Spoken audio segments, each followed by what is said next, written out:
आज संपूर्ण इगतपुरी तालुक्यातील आशा गटप्रवर्तकांचा मेळावा या ठिकाणी संपन्न झालेला आहे। सर्व गटप्रवर्तकांनी पुढाकार घेऊन सर्व आशाताई एकत्र येऊन हा मेळावा आयटकचा या ठिकाणी झाला। या मेळाव्यामध्ये आशा गटप्रवर्तकांच्या समस्येच्या बाबत चर्चा करण्यात आली।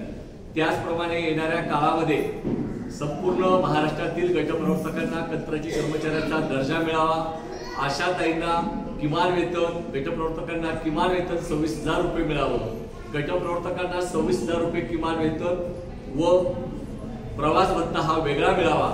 येणाऱ्या काळात ह्या सर्व प्रश्न घेऊन आपण लढणार आहोत आणि त्याचप्रमाणे सर्व आशा गटप्रवर्तकांना सेवानिवृत्त झाल्यावरती पेन्शन मिळावी या संदर्भात सुद्धा चर्चा या ठिकाणी झाली। आशा गटप्रवर्तकांना येणाऱ्या अडचणीवरती विचार विनिमय करण्यात आला। त्याचप्रमाणे 2018 पासून आशा गटप्रवर्तकांना दिल्लीच्या केंद्र सरकारने 1 रुपया सुद्धा मोबदला वाढ केली नाही। त्यासाठी येणाऱ्या काळात दिल्लीमध्ये जाऊन मोठं आंदोलन करण्यात येणार आहे। या संदर्भात महाराष्ट्र आणि देशातील आशा गटप्रवर्तक राष्ट्रीय फेडरेशनची बैठक 2 आणि 3 तारखेला डिसेंबरला दिल्लीमध्ये होते आहे।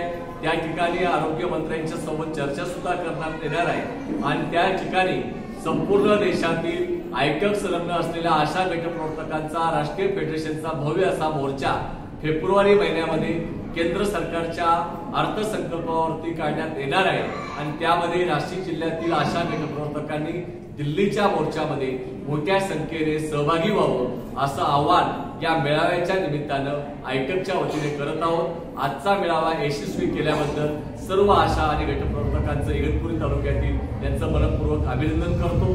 सर्वांना जय शिवराय, जय भीम, लाल सलाम। आशा गटप्रवर्तक एकजुटीचा, आशा गटप्रवर्तक एकजुटीचा, आशा गटप्रवर्तकांना किमान वेतन मिळालंच पाहिजे, आशा गटप्रवर्तकांना किमान वेतन मिळालंच पाहिजे, आशा गटप्रवर्तकांना पेन्शन मिळालीच पाहिजे, कंत्राटी कर्मचाऱ्यांचा दर्जा गटप्रवर्तकांना मिळालाच पाहिजे,